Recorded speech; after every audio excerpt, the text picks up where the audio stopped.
Слепите и лицата со оштетен вид бараат поголема безбедност во сообраќајот во Штип, лошо поставени сообраќајни знаци и уште полошо паркирани возила. За нив се огромен проблем во секојдневното движење. Конкретно во фаза на имплементација се и дислокација на вертикалната сообраќајна сигнализација од средината на тротоарите на десна страна на тротоарите, за да можат слепите лица и лицата во колички да се движат непречено по тротоарите.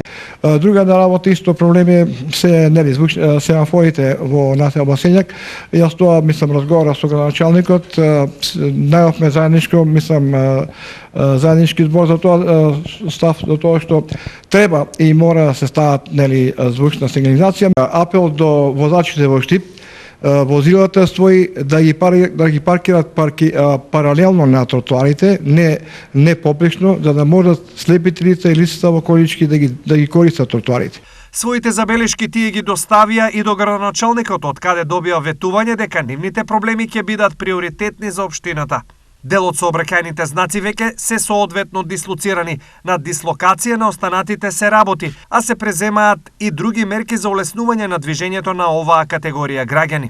Тротоарските површини кои што се и во централното градско подрачје, но и во другите населби, нашата цел е да ги приспособиме, да ги заштитиме, за да бидат слободни за движење и безбедни за движење за сите лица, но и за вклучувајќи ги лицата со оштетен вид, како што напомена и претседателот Драги Витанов, сме веќе во комуникација за измена на проектот на крстосницата во населба Сењак, за да практично може да има звучна сигнализација за истата оваа сообраќајна крстосница да може да биде побезбедна за лицата со оштетен вид. Она што е надвор од рамките на општината е згрижувањето на лицата со над 65 години кои екзистираат единствено од парите што ги добиваат како надомест за инвалидитет и нега.